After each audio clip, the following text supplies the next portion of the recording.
मोजां फरायनायनि बेबस्थायावबो मोजां माने गुबुन गेलेनाय आयदायावबो मोजां गुबुन आबाद मावनायावबो जोंनि बे चिरां जिल्लानि बे पानबारि ओनसोल स्पेशली पानबारि ओनसोला गोबां माने दिगावनो जौगाबाय होननानै जों खोन्थानो हायो। ইউপিপিএল দলৰে দুইজন কৰ্মকৰ্তাই মানে নিজৰ দবদবানি চলাবৰ কাৰণে আৰু পইচাৰ ধান্দা মানে কৰি কিনে এই কামটো কৰা হৈছে। অফিচিয়ালি বা পাব্লিকলি কোনো ধৰণৰ আজি তাৰিখত আমি ইলিগেশন পোৱা নাই। बाबा दिनैबा हयले सान्दुङा नोगोद जाथारखादोंलै सुथिबो नोगोदखा बे साननैसो अखाबो हाबाय थादोंमोन ना बिजनि पानबारि नङा होमबा चिरां जिल्ला बे जायगानिफ्राय सासे गल्ड मेडेलिस्ट जानोखौ हादों जोंनि बर'निनो फिसा थ' बाथ्रायाखौ एसे बुंग्रोनि बिनि उनावहाय मोननैसो भिजुएल होनि मोनसे भिजुएला जाहैबाय सासे चेयारमेना फैसा जाख्ल'यैनि थाखाय बा जानो रोङिनि थाखाय बिखौ मा चेयारमेननिफ्राय बोख्लायनो नाजानाय बिनिनो मोनसे भिजुएल दङ। मोनसेया आरो स्पर्ट्सनि जोंनि स्पर्ट्सनि बारै मा फारसेथिं बोलो होदों जोंनि इएम नङा होमबा स्पर्ट्सनि इएम दिनै बिथांमोना बा फुटबल टीमावल'नो बा गुबुन बिथिङावल'नो एसेब्लाबो नोजोरखौ होदों दिनै खुम्फुनो मानो बेफोराव जे गल्ड मेडेलिस्ट जे जोंनि बर'नि गेजेरावबो लाबोनो हायो उन्दै दानि दावगाफुनाय बा ओंखारफुनाय जायफोर लाइमोन यां जेनेरेशन ना बेफोरो दिनैहाय जों बर'नि थाखाय बा देदगाथाव एसामिसनि बा मा होबावगौमोन अखमर खु खन्तान नङा होमबा बेफोरबायदि आरोखि दिनै आसामिस निउसाव नुनो मोनाखै एसामिस निउसाव ओंखाराखै लोगोसे जोंनि बड'सा निउस पर्टेलाव बेखौ दामनायखौ नुदों बड'सा ना जायखिजाया निउस पर्टेलाव जों दामनायखौ नुदों बेफोरबायदियाव मोनसेल' निउस पर्टेलाव होनो नाङा बेफोरबायदिखौ बा मोनसेल' दामोब्ला एसे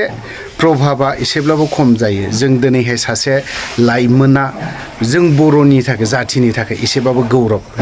बिजनि ओनसोल होनना बुङोबा स्पर्ट्सआवहाय जोंहा गोबां दं स्पर्ट्सजोंनो सोरबा न'खराबो मोजां सोलिदों नाथाय जोंनावहाय बे खुम्फुनो मानो बेफोरबायदिखौ नोजोर होआखै साफागुरि बायदियावबो सासे दं गोबां उन्दैफ्रा दा गोबां स्टेटनि बेल गल्ड मेडेल बा गुबुन लाबोबाय थानाय जायो जों बेफोरबायदिखौ बा जोंनि निउस पर्टेलफोरा बेफोरबायदिखौ हयथ'बा खौरांखौ मोनस'हैया जानांगौ माखासे उसुबिदानि थाखाय बिथांमोनाबो मोनस'हैया बिनि थाखायनो बेफोरबायदिनिखौ मोनहैस'वाखै जिखियानो जादोला जोंनि इएम स्पर्ट्सनि इएम बेफोरबायदि बिथिङावबो नोजोर होयोब्ला मोजां जागोन नङाब्ला जों एसेब्लाबो गोजोन गोरोबथा सान्थि फैबायनो मा फैबायनो बेखौ दल दामबाय थानानै जेबो लाब गैया दिनैहाय सान्थि फैयाब्लाबो दिनै बेफोरबायदि गथ'फ्रा बै समनिफ्रायनो ओंखारगासिनोबो दङ जायनि जाहोनाव बै समाव निउस पर्टेलफोर गैयामोन बे समाव जोंनि लाइमोनफोर जायफ्रा दिनै गल्ड मेडेल लाबोनानै स्रियै थानो गोनां जायो आरो ससियेल मिडियानि गेजेरजोंबो माखासे ओंखारहैनो हाया नुजाहैनो हाया ससियेल मिडिया बा इउटुब फेसबुक बेफोरो गोबां खममोन नायनायफ्रा दाथ' उन्दैनिफ्रायनो फेसबुक पेज नङाला माने फेसबुक बा इउटुब बिसोरा दंखासै आरोखि ओंखायनो हानायमानि जायफ्रा रोंगौथि थायो बा गल्ड मेडेलिस्ट मोननाय बिजनि बायदि ओनसोला स्पर्ट्सजों जों खोनानो मोनबाय थायो स्पर्ट्सजों माने गोबां माने साख्रि बाख्रिबो मोनलांदों होननानै आरो नैबे मोनसेया दा जिहेतु गल्ड मेडेलिस्ट मोनबोनाय ना लाइमोन बेखौ जुदि मोजाङै स्पर्ट्सनि इएमआ दैदेनोब्ला बेफोरबायदिखौ जुदि दैदेनोब्ला जों हयथ'बा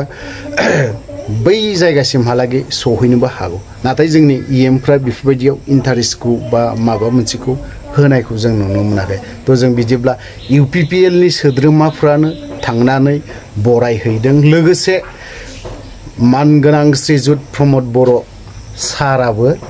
न' गंसे थेलेबलेबनो लुनानै हैनायनि माखासे फोसावनायखौ जोंबो नुनो मोनदों बेजों लोगोसे आरो बाक्सा जिल्लानि UPPL नि VCDC चेयारमेनखौ मा जाहोननि थाखाय बोख्लायनो नागिरदों बा मानो थाखाय बेफोरबायदि फरायसा आफादनिफ्राय थांनानै दिनै VCDC चेयारमेनावहाय दंहैयोमोन बिथाङा थ' बेखौ मा जाहोननि थाखाय बोख्लायनो नागिरदों बेखौ दान्दिसे खोनासंनानै लानि बे चिरां जिल्ला एबा बिजनि साब डिभिजननि बे पानबारि ओनसोलाव अद्भुत मोजां खबर जायफोरखौ जों सानथावा बेबायदि मेसेजखौ लाबोना होफैगासिनो दङ बिनिनो दिनैहाय बे मानास्रि हालामनि बे सेरफांगुरि गामियाव बे बिरसन बसुमतारिया साउथ एसियानि कम्फु वांसु गेलेनानै भुटानाव बिथाङा दिनैहाय गल्ड मेडेलिस्ट पुरस्कार लानानै दिनै जोंनि बे पानबारि हालामाव जाफैबाय दिनैहाय दङ बे फंबाय बिरसन बसुमतारिनि न'आव फैनानै आं दुखु मोनदों फारसेथिं मोजां मोनदों फारसेथिं दुखु मोनदों दुखु मोननायनि खारना जाहैबाय एत्त गोरिब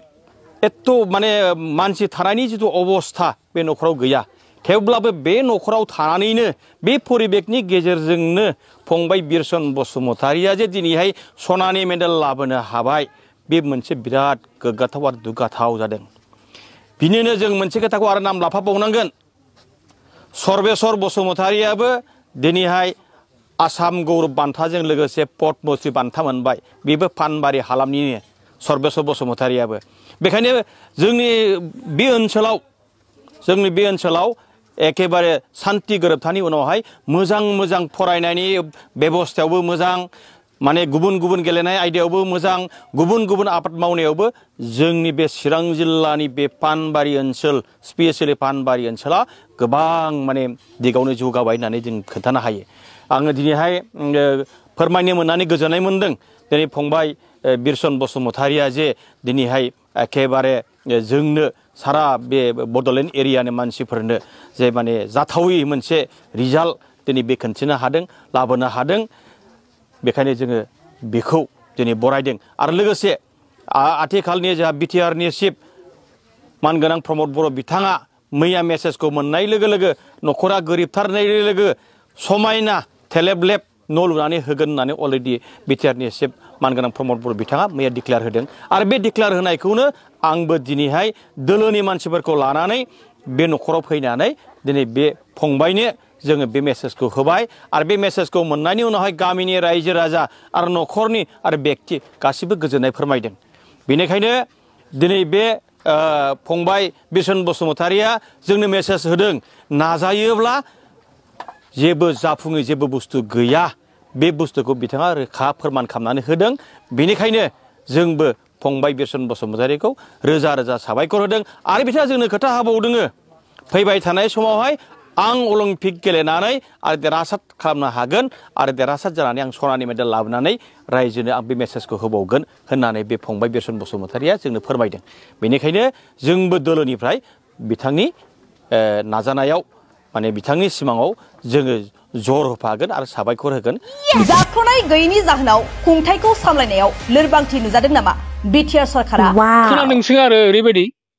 हठातके फनजों माने जोंनि चेयारमेनखौ बोख्लायदों होननानै भगतपानि कमप्लेन थांदों कमप्लेना ओरैबायदि सानैसो प्राइमारिनि साब्रै साबासो जनानै प्राइमारि लेभेलनिफ्राय प्लास बेयाव ब्लकनि भाइस प्रेसिडेन्ट बिसोरो लोगो जाजना मा रायलायनानै चेयारमेनखौ हठातके सोलायनायनि माने बिसोरो एप्लिकेशन होदों जों बेखौ मिथिया আগৰ চেয়াৰমেনকে মানে আকৌ বাহাল ৰাখিবলৈ আমি ইচ্ছা সকলোৱে সমৰ্থন দিছে আৰু চেয়াৰমেন চেঞ্জ কৰা বুলি এটা কথাটো হঠাৎকে কিছুমান ডিসিশন লোৱাটো ইটো আমাৰ কাৰণে দুৰ্ভাগ্যজনক বুলি মই আজি কৈছো কিয়নো এটা দায়িত্বত থকা মানুহ হঠাৎকৈ যদি আতৰাই দিয়া হয় বা আতৰাই দিয়া যায় আমাৰ কাম কৰাৰ ক্ষেত্ৰত এক্সপেৰিয়েন্সৰ কথা আহি পৰে কিছুমান অফিস লেভেলৰ টেকনিক্যাল ইস্যুৰ ওপৰত কথা আহি পৰে তো হিবিলাক দিখত চাই কেনে আমি কামবিলাক কৰিব লাগিব তো আমি সকলোৱে আজি আগৰ চেয়াৰমেনকে আমি বাহাল ৰাখিব বিচাৰিছো তেখেতৰ যোগ্যতা আছে আৰু তেখেতে আপসু কৰি আহা মানুহ সময় তেখেতে আপসুৰ আমাৰ ভগতপুৰা আপসুৰ প্ৰেসিডেন্ট আছিলে খুব সুন্দৰভাৱে দল সংগঠন চলাই গৈছে এলিগেশন দিয়াটো মই হঠাৎ আজি পুৱা গম পালো কিন্তু মানুহকিটাক মই মানে ধৰিব পৰা নাই বৰ্তমানলৈকে কিন্তু হিবিলাক মোৰ মতে হেতি কৰিব নালাগে যেহেতু আমাৰ 3 বছৰ গলে আৰু আমি 1 বছৰ বা 1.5 বছৰ আমাৰ টাৰ্মছ আছে আমি ভিচিডিচিৰ অন্তৰ্গত যিমান বিজেপি ইপিপিএল দলৰ ভিচিডিচিৰ মেম্বাৰ আছিল আমি যৌথভাৱে আলোচনা কৰিলো যে আমি 2 দিনমান আগত হঠাতে গম পালো যে 2-এজন ব্যক্তিয়ে আমাৰ ইউপিপিএল পাৰ্টিৰ প্ৰেচিডেন্ট সেক্ৰেটাৰী হওক 2জনে মিলি অৰ্থাৎ আৰু 2-এজন ব্যক্তিয়ে আমাৰ ভকতপাৰা ভিচিডিচিৰ চেয়াৰমেনক সলনি কৰিব বিচাৰিছে সেই কথাটো আমি কোনো পদ্ধতি নামানো কাৰণ ভিচিডিচি চেয়াৰমেনজনে ৰাইজৰ হকে ভাল ধৰণে কাম কৰি আছে আৰু আমি কোনো ধৰণৰ তেওঁৰ এগেইনষ্টত কোনো ধৰণৰ এলিগেশ্যন পোৱা নাই যে তেওঁৰ কোনবা ঘৰৰ নামতে হওক বা এমজি এনৰেগাৰ কামতে হওক ডেভেলপমেন্ট সেক্টৰৰ যিকোনো কাম কাজতে আজি তাৰিখত তেওঁৰ কোনো ধৰণৰ কৰাপশন নাই তেওঁ নিট এণ্ড ক্লিন বৰ্তমান হৈ আছে আমাৰ ইপিপিএল দলৰে 2-এজন কৰ্মকৰ্তাই মানে নিজৰ দবদবানি চলাবৰ কাৰণে আৰু পইচাৰ ধান্দা মানে কৰি কিনে এই কামটো কৰা হৈছে অফিচিয়ালি বা পাব্লিকলি কোনো ধৰণৰ আজি তাৰিখত আমি ইলিগেশ্যন পোৱা নাই চেয়াৰমেনৰ নামত গতিকে আমি যে এজন ইউপিপিএলৰ ভিচিডিচিৰ সদস্য আমাকো কোনো ধৰণৰ ইনফৰমেশ্যন নজনোৱাকে তেওঁলোকে ওপৰৰ লেভেলত প্ৰপ'জাল আগবঢ়াইছে যে চেয়াৰমেনক হাল সলনি কৰিব লাগে বুলি